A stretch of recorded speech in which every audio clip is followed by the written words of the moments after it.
Hi kids! If my outfit looks familiar to you, it's because I literally just finished filming my TBR jar video, and I'm going straight into this. We're not gonna beat around the bush here. It's August 31st, and I am once again disappointed with the number of books that I have read in this month. I always read less during the summer. It just happens. I'm outside, I'm with people, I'm around. But I'm not happy with the number of books I've read in August. So today, August 31st, that was loud, August 31st, I'm going to be reading 5 books in one day. And it's already 7 p.m. So although I count the day is not done until I go to sleep. So I'm reading 5 books by the time I go to sleep tonight. But don't worry, they're gonna be novellas, and I already have them here. I wanted to pick one from each genre. So for fantasy, I have a book called Kappa by Ryunosuke Akutagawa, and it's about 96 pages. For sci-fi, I have The Tusks of Extinction by Ray Naylor, which you can see I already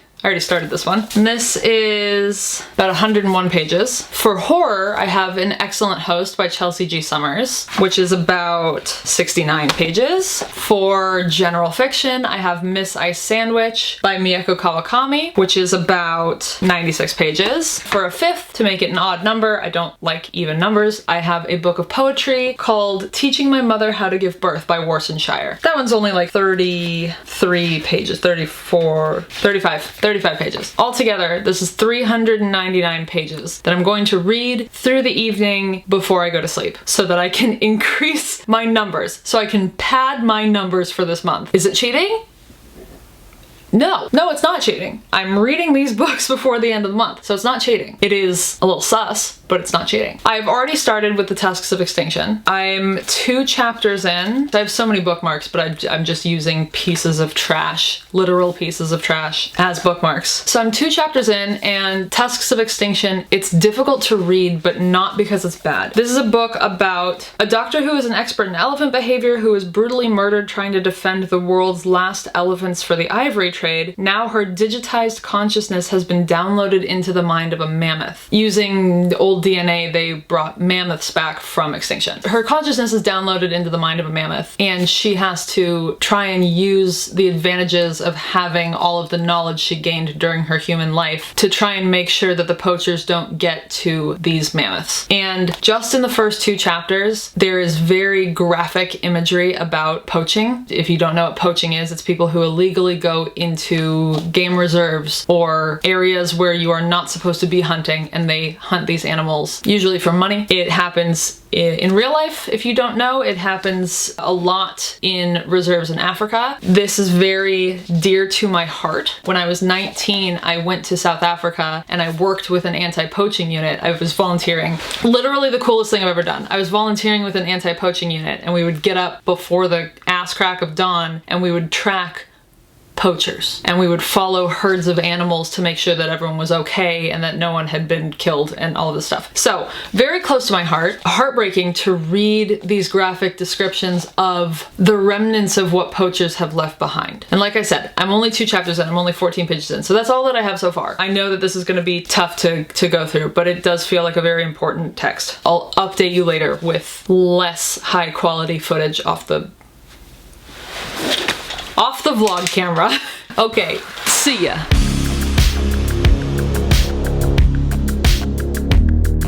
So we have 3 or 4 different perspectives so far, depending on how you look at it. We have the further in the past, which is more like our current present day, with this woman, this conservationist, who has worked her whole life to save elephants, African elephants, from going into extinction. And then you have the fast forwarded timeline, where in the future she's been murdered, her consciousness has been uploaded into the mind of a woolly mammoth who has been brought back from extinction. None of these are spoilers. This is all on the back of the book. We're following her inside the mind of this woolly mammoth. We're following a group of poachers who are trying to get at the woolly mammoths. And we are following a group of men who have taken some kind of convoy caravan who are going into the preserve, and they're going in with the man who started the preserve, the man who runs the preserve now. And I won't say anything more than that, but we're following 3 different perspectives, or 4, because you have the conservationist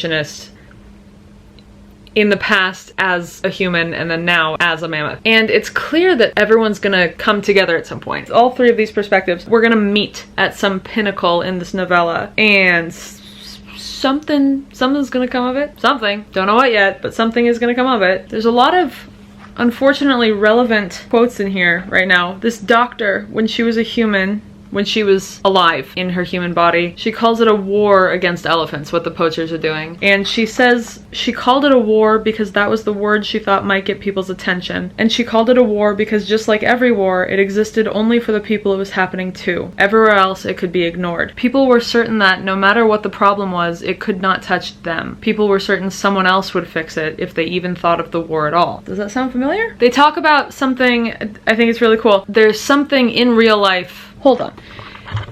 In real life, there is an extra organ inside of a lot of different animals, elephants included, and it's called the Jacobson's organ, and they talk about it in the book. It's like an extra sensory organ that's kind of pressed up against the roof of animals' mouths. It's like a memory perception organ. It's like a secondary sensory organ for olfactory things, for smells. Animals can use it to pick up the presence of chemicals and pheromones in the air. So things like dogs and snakes can use it to understand when other dogs are in heat, or when there's a snake nearby that might want to fight or fight. And they're talking about the mammoths using it as like a memory perception tool, which is so cool. They're talking in the book about how for humans, smell is the most powerful sense, which is true. We can smell something that we can smell something that we smelled one time 10 years ago, and instantly we're transmitted back, and all of a sudden I'm in Paris for my first time smelling a croissant. And the mammoths in this book are using that to like astounding levels. They are grieving over their loved ones. If a mammoth were to die, they can go and they can press up against the Jacobson's organ, the roof of their mouth, and they'll be flooded with memories of that mammoth who was part of their family for so long. And it's a way that they use to grieve, and it's a way that they use to connect with each other and grieve with each other, because they're able to bond like that, and they're able to bond through these shared memories that they all had through years of being mammoths and being in a herd together and being a family. And I just love animals so much. They're also talking about the grieving process. If you don't know, in real life, elephants have a very intense grieving process, and it's almost human-like in its nature. Elephants have been known to have funerals. They've been known to bury their dead. They've been known to mourn for months on end. They talk about that a little bit in this book, about a mammoth grieving her child and how the whole herd comes together to grieve together. It's a good book so far. I have a feeling we're gonna get way more bloody by the end of it, but it's really good and it's really fun. And now I've been talking for 10 minutes about the first 45 pages of a book, so goodbye.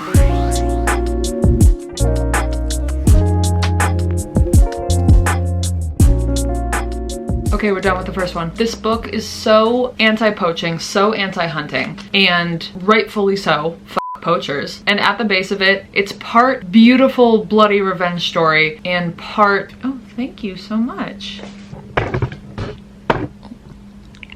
Hi.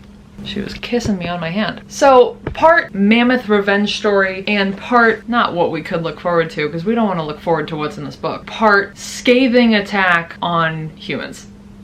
Deservedly so. Demira, who is the woman who, the conservationist who was murdered and her consciousness was put into the mind of a mammoth. She was tasked to teach the new mammoths how to survive, because they weren't surviving well in the wild. They were birthed from captive elephants because that was all that was left. So she teaches them how to survive. She also teaches them how to take revenge on people who are trying to hunt them down. And there's a part towards the end, you know, her consciousness has been in the mind of this mammoth for so many years. Someone is questioning what could be left of her humanity, quote unquote. And we are forced to think, what does humanity mean at this point? Humans have done so much bad to the natural world. What does the word humanity in itself mean at this point in time? Is it worth anything in this new world? Would having humanity still be considered a good thing after all that? Like, look around, look at what humanity has done in this book, in real life, what have you. But either way, Demira is a force to be reckoned with. Both first life as a human, second life in the head of a mammoth. Force to be reckoned with. And I was curious because she has such a unique name. I looked it up.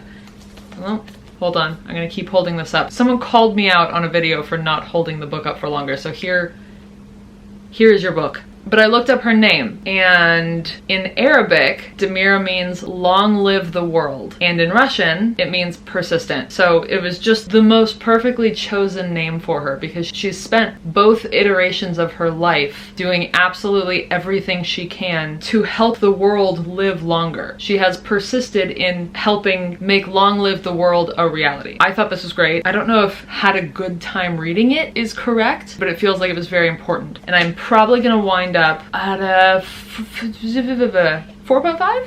4.2? Whatever I've decided, I'll put it on the screen. Maybe 4, maybe 4. You know, I don't know, you know. I think I forgot to say in the very beginning of this video, the books that I have picked out, they're not just novellas, they're actually each of my shortest books from each of those genres. So it's the shortest unread sci-fi book that I own, the shortest unread book of poetry that I have, the shortest, what is this? Miscellaneous fiction, general fiction book that I have, the shortest horror book that I have, and the shortest fantasy book that I have. I'm knocking down all my shortest books from each genre tonight.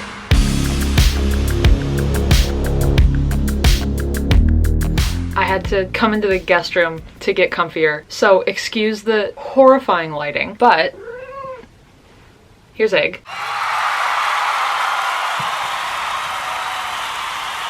Yeah, anyone who missed Egg, here's Egg. The lighting is shit. I also look like shit because I don't even know what time it is. But it's too late to be filming videos. I'm reading An Excellent Host by Chelsea G. Summers, who wrote A Certain Hunger, which was one of my favorite books that I read last year. 5-star. This is promising to be equally as unhinged. It appears to be about a man who gets invited to a private dinner party, and it turns out that he's the dinner. It's very short. It's like 65 pages, right? Oh no, that's including like acknowledgements and everything. Total reading pages is 51. 51 pages. So let's get this done.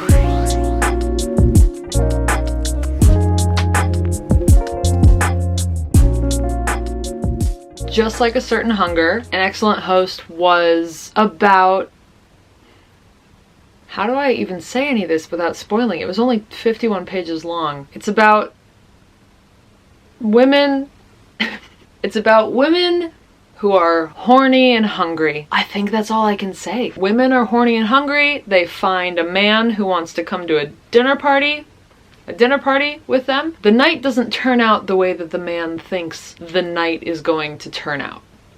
My only qualm about this book is that I wish it was 250 pages longer. I really wanted to get to know the characters more. There are 6 women in the book, but they're referred to as a collective we, and I'm not going to say why because that would be in spoiler territory. They're referred to as a collective we, which is very intentional, but since it's 51 pages and we're also getting the perspective of the man in the situation, it means that we don't get to know them very well. So 4.5 only because I wish it was a full-length novel.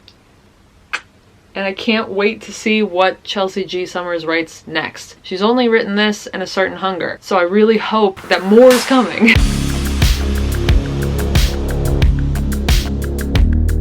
Okay, I've moved back to the office because I was getting too comfy and I was starting to fall asleep. I'm about halfway through with Kappa by Ryonosuke Akutagawa. This is such a strange book. Also, I believe it was written, yeah, it was first published in 1927. So I'm also apparently reading one of my oldest books.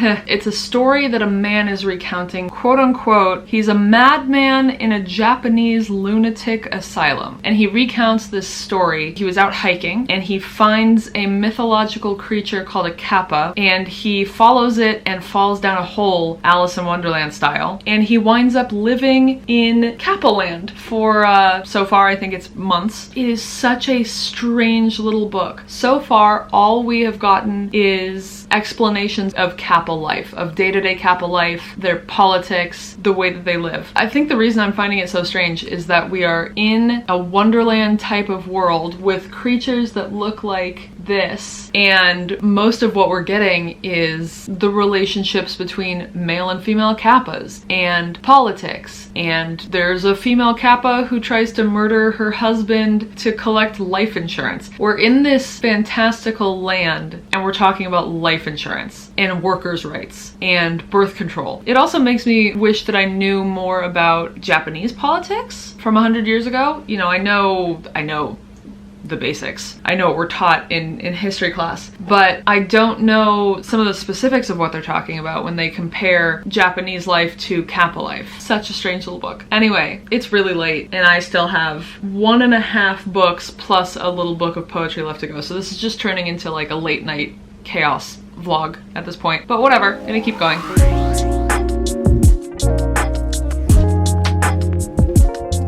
Okay, I'm done. This little book is fully a parody. It's totally satirical. The author is clearly making fun of pretty much all aspects of human culture, religion, family values, art, politics, all of it. In one part, they're talking about the many religions that Kappas take from. The religion that they most follow, the translation is lifeism, which is focusing mostly on eating, drinking, and fucking. And it's about living life avidly. They talk about basically their version of Adam and Eve. None of this is a spoiler, by the way. I don't know how you could spoil this book. God made a female Kappa who grew bored, and so he created a male Kappa from her brain. And the only direction that he gave the first male and female Kappa were eat, copulate, and live avidly. So weird little book, but it's fun. It's like a more extreme version of Alice in Wonderland, with Alice chasing the white rabbit down the hole into Wonderland. Very satirical, very much making fun of pretty much everything that makes a human,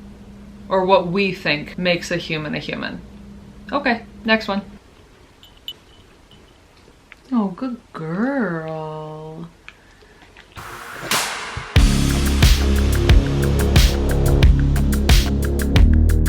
Okay, the big lights are on now because it got too dark because it's like 1 a.m. And it's not good for my eyes or my headaches to read just by a ring light. So big lights are on. Sorry about that for everyone who's anti big light. I'm starting our second to last book, Miss Ice Sandwich by Miyako Kawakami. I didn't even start the book yet, but I found out that Miss Miyako Kawakami, her first book, was nominated for the Akutagawa Prize. Akutagawa Prize, which just so happens to be the prize named for or started by, I'm not sure, I didn't look into it, Ryunosuke Akutagawa, who wrote Kappa, which is just the weirdest coincidence. So that's all. I might as well tell you what this is about now. A young boy returns obsessively to a supermarket sandwich counter, entranced by the beauty of the woman who works there. Her aloof demeanor and electric blue eyelids make him feel the most intense joy he's ever known. He calls her Miss Ice Sandwich, and he wants nothing more than to spend his days watching her coolly slip sandwiches into bags. But life keeps getting in the way. There's his beloved grandmother's illness and a faltering friendship with his classmate Tutti. So I think probably just a little day in the life novella with a little bit of obsession slipped in there. Okay, I also have another book by Miyako Kawakami called All the Lovers in the Night. So hopefully I love her writing. Sorry, I forgot to mention, this is important. Miss Ice Sandwich is translated by Louise Heel Kawai, and Kappa was translated by Allison Markin Powell and Lisa Hoffman Kuroda. Really important thing for me to tell you about, considering we're about to go into National Translation Month. International Translation Month? We're going into a month of translation. either nationally or internationally. Bye. I'm pretty much exactly halfway through Miss Ice Sandwich, and to say that this book is just about a little kid and his crush on the woman who makes sandwiches at his grocery store, it would be doing this book a big disservice. Are you sleepy? She's sleepy. The book is mostly stream of consciousness, which does a great job at making us really feel like we are in the brain of a little kid. Okay, you're grumbling, I get it. It does a good job at making us feel like we're in the brain of a little kid. He is in 4th grade. Do I even know his name? I don't think I know his name, but he's in 4th grade. He does have a crush on the woman who makes sandwiches at the grocery store. But there is so much more to this book. One of the things that he's dealing with is his grandmother is sick. There is, pretty early on in the book, there's a reference to The Raven by Edgar Allan Poe. And The Raven, how do I paraphrase The Raven? The Raven is basically about enduring grief.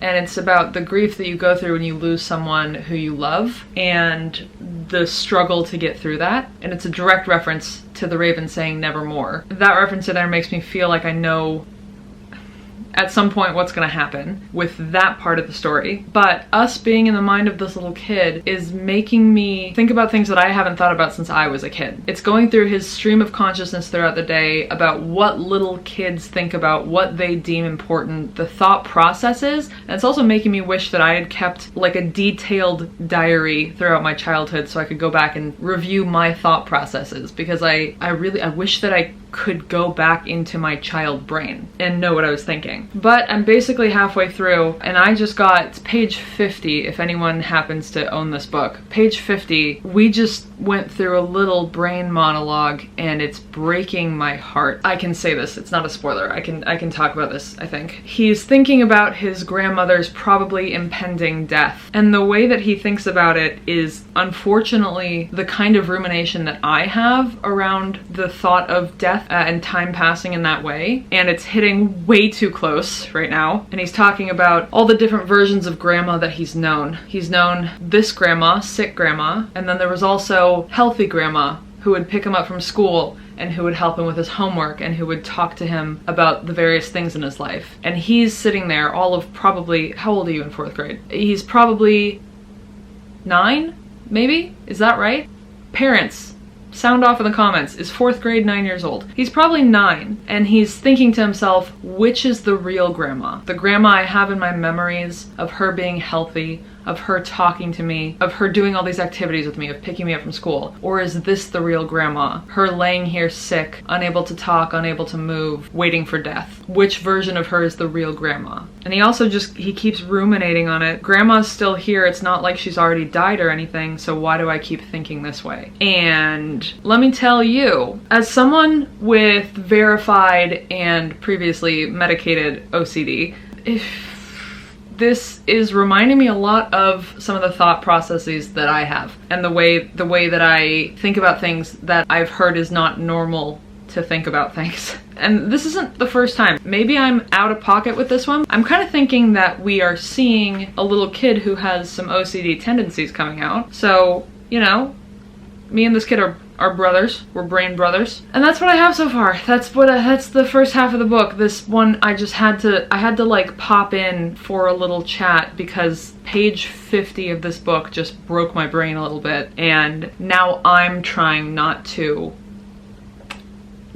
dive into a rumination loop. So I'm gonna keep reading and hopefully it'll distract me from said rumination loop. Here's a Murphy.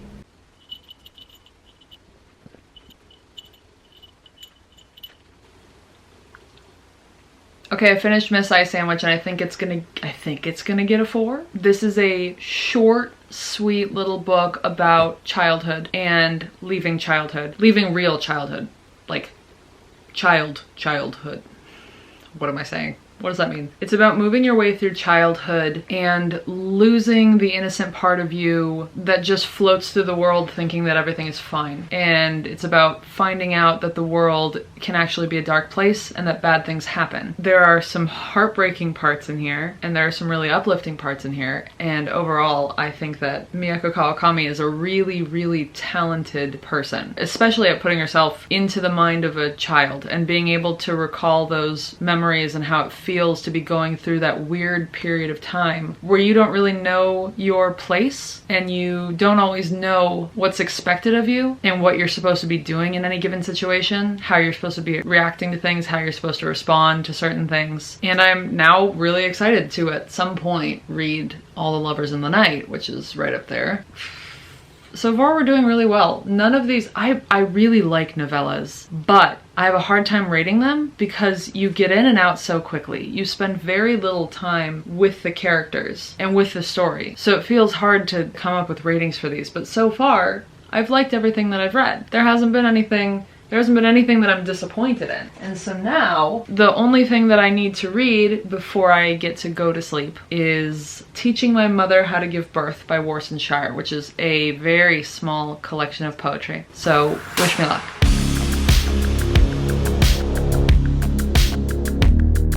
We're finished with 5 of 5, and I'm kind of floored by this tiny little book of poetry. Warson Shire, and I don't want to get any of this wrong. Warson Shire is a Kenyan-born Somali poet and writer who is now based in London. She's an artist and activist who uses her work to document narratives of journey and trauma. Warson Shire knows what it's like to live in a war zone, and she knows what it's like to live as an immigrant in a world that seems to be so hateful towards immigrants. And she does not shy away from absolutely anything at all in these 34 pages. 34 pages. The last poem of which is 2 lines. I'm gonna hold it right there, and then I'll say it out loud if you can't actually say this. 2 lines. To my daughter I will say, when the men come, set yourself on fire. And there's no better way to sum up this book of poetry, there's no better way to sum it up than with those 2 lines. She writes unflinchingly about the horrors of war and the horrors of men who participate in war. I'm not gonna go into that any further. I just really urge you to pick up a copy of this book. It is incredibly important, and it is just as relevant now as it was in 2011 when she published this. So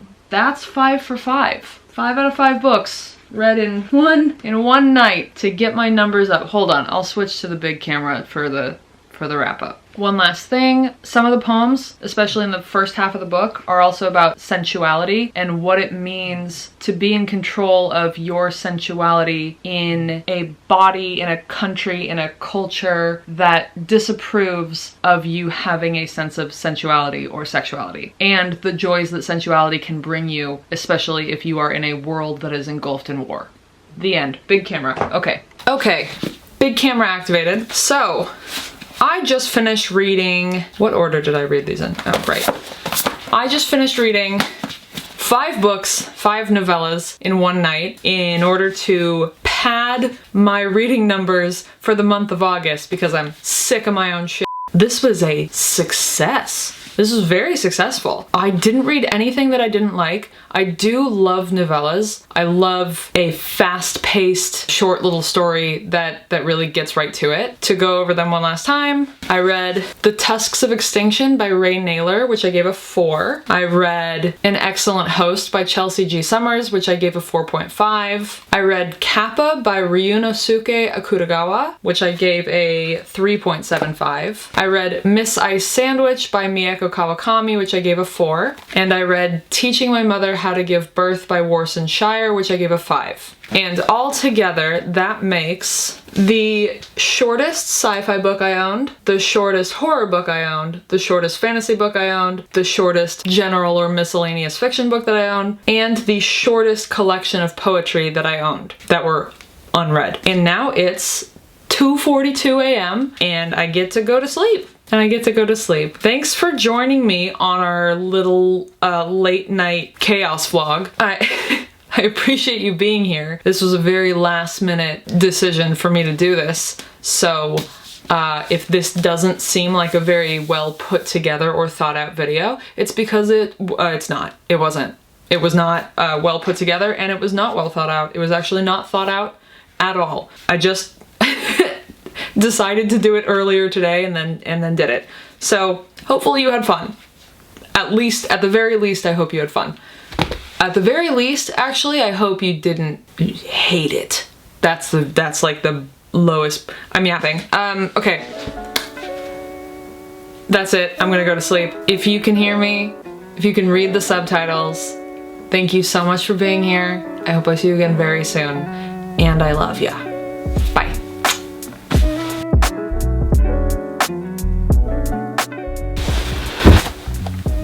Ow! It's part... And at this point in the story, Murphy, can you stop grumbling, please? I'm trying to film a video. In the very beginning of this video, why do I look like I straight up look like Edward Cullen. Why am I so ghastly pale? No. Things don't turn out as the man thinks that they're going to turn out. To my daughter, Murphy.